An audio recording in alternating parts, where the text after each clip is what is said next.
ilmu atau mendengarkan nasihat agama, kata Nabi SAW, man salaka tariqan yaltamisu fihi ilman sahalallahu bihi tariqan ilal jannah. Siapa yang menempuh jalan dalam rangka mempelajari agama ilmu syar'i, sahalallahu bihi tariqan ilal jannah, maka Allah Subhanahu wa taala akan mudahkan langkah kakinya untuk menuju surga.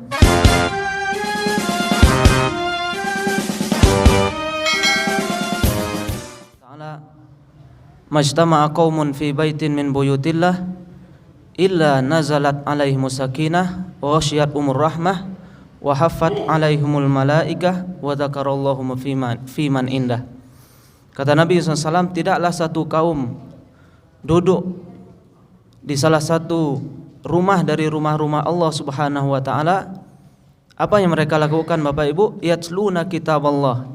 Mereka membaca Al-Qur'an. Wa yatadarasunahu bainahum, dan mereka saling mempelajarinya. Illa nazalat alaihimus sakinah, pasti Allah turunkan kepada hati-hati mereka itu apa? Ketenangan. Wa ghasyiyatuhumur rahmah, dan mereka akan diberikan rahmah. Wa haffat alaihimul malaikah, dan mereka akan dinaungi oleh para malaikat. Dan yang paling hebatnya Bapak Ibu, wa dzakarahumullah fiman indah. Yang paling hebatnya apa? Allah Subhanahu wa taala akan menyebutkan mereka itu di sisi-sisi para malaikat. Bahkan Bapak Ibu, orang yang berjalan untuk menuntut ilmu atau mendengarkan nasihat agama, kata Nabi SAW, man salaka tariqan yaltamisu fihi ilman sahalallahu bihi tariqan ilal jannah. Siapa yang menempuh jalan dalam rangka mempelajari agama ilmu syar'i, sahalallahu bihi tariqan ilal jannah, maka Allah Subhanahu wa taala akan mudahkan langkah kakinya untuk menuju surga. Mudah-mudahan kita duduk sebentar untuk mendengarkan ilmu, kita mendapatkan barokah seperti yang disampaikan oleh Nabi SAW tadi. Bapak Ibu yang dimuliakan Allah Subhanahu wa taala, sesungguhnya salat yang paling berat bagi orang-orang munafikin itu adalah salat subuh dan salat isya. Sebagaimana yang disebut oleh Nabi SAW, inna asqala salatin indal alal munafikin salatul isya'i wa salatus subhi. Kata Nabi SAW, sesungguhnya salat yang paling berat bagi orang-orang munafikin yaitunya salatul isya, salat isya, wa salatus subhi, dan salat subuh. Kata Nabi SAW, lau ya'lamuna fihima la atauhuma walau habwan. Kalau sekiranya mereka mengetahui apa yang ada di dua solat tersebut, maka niscaya mereka akan mendatanginya walau dalam keadaan merangkak. Nah, Bapak Ibu yang dimuliakan Allah Subhanahu wa taala, Rasulullah SAW menyebutkan, sekiranya seseorang itu mengetahui keutamaan yang ada pada solat isya dan solat subuh, maka mereka pasti akan mendatanginya walaupun dalam keadaan merangkak. Saya yakin dan percaya tidak ada di antara kita yang tadi datang ke masjid dalam keadaan merangkak. Tapi Rasulullah menyebutkan, sekiranya orang-orang munafik itu Bapak Ibu mengetahui pada dua waktu ini, maka mereka pasti akan mendatanginya. Nah, Bapak Ibu yang dimuliakan Allah SWT, apa yang ada di dua waktu tersebut, subuh dan isya? Kata Nabi SAW di dalam hadis yang sahih riwayatkan Bukhari dan Muslim, man shallal isya fi jama'atin, siapa yang salat isyanya secara berjamaah, yaitunya bersama imam di masjid, faka'annama qama nisfal lail, seakan-akan dia telah beribadah kepada Allah Subhanahu wa taala separuh malam. Dia salat sunnah atau beribadah sunnah separuh dari malam. Ternyata Bapak Ibu, salat subuh itu lebih dahsyat daripada salat isya. Kata Nabi SAW, man shalla subuhi fi jama'atin faka'annama qama lailata kullah. Siapa yang salat subuhnya secara berjamaah bersama imam, maka seakan-akan dia telah salat sepanjang malam, salat sunnah. Nah, pertanyaannya Bapak Ibu, siapa di antara kita atau dari ibu-ibu di belakang yang sanggup sholat malam dari ba'da isya sampai subuh? Sanggup Bapak Ibu? Saya yakin mungkin ada yang sanggup, tapi besoknya bisa-bisa sakit, atau malam besoknya lagi tidak sholat lagi. Kenapa Bapak Ibu? Karena Nabi juga sholat malam dan tidur. Kalau malam semalam suntuk beribadah kepada Allah, kita tidak kuat.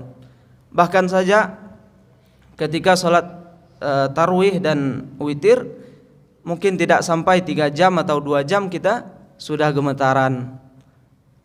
Apalagi kita tidak paham apa yang dibaca imam. Pikiran kita sudah melayang, sudah kemana-mana pikiran kita.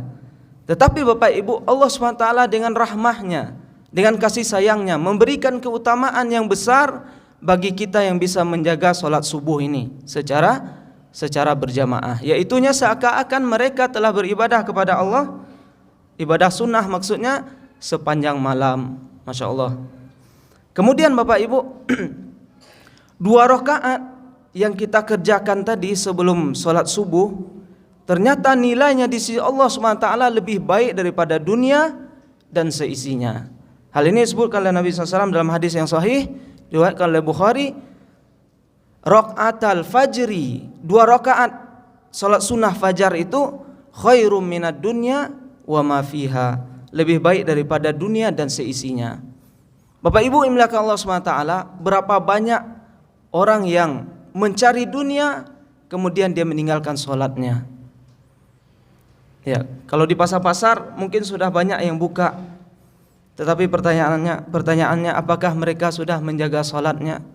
Ataupun di keluarga kita, anak kita yang sudah balik dan berakal, apakah kita sudah ingatkan mereka untuk menjaga sholat subuh?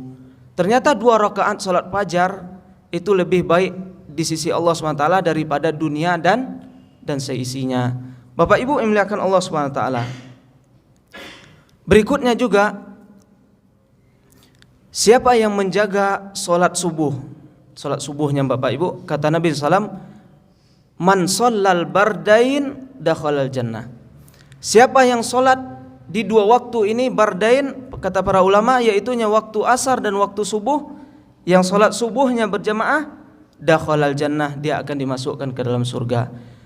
Nah, Bapak Ibu yang dimuliakan Allah SWT, Ramadan ini adalah tarbiyah bagi kita, momentum kita mendidik bagaimana kita mentarbiyah diri kita, membiasakan diri kita dalam ketaatan kepada Allah. Masya Allah Bapak Ibu, Ramadan ini begitu semangat kita beribadah kepada Allah. Yang jadi pertanyaannya setelah Ramadan nanti, dahulu Bapak Ibu, seseorang bertanya kepada ulama, bagaimana dengan orang-orang yang semangat ketika Ramadan saja dan setelah Ramadan mereka tidak lagi beribadah kepada Allah? Apa jawabannya Bapak Ibu? Bi'sal qaumi la ya'rifuna Allah illa fi Ramadan. Seburuk-buruk manusia, seburuk-buruk kaum, yaitunya mereka tidak mengenal Allah kecuali pada Ramadan saja. Jadi ibadahnya di Ramadan aja Bapak Ibu, baca Quran di Ramadan saja, berjamaahnya di Ramadan saja.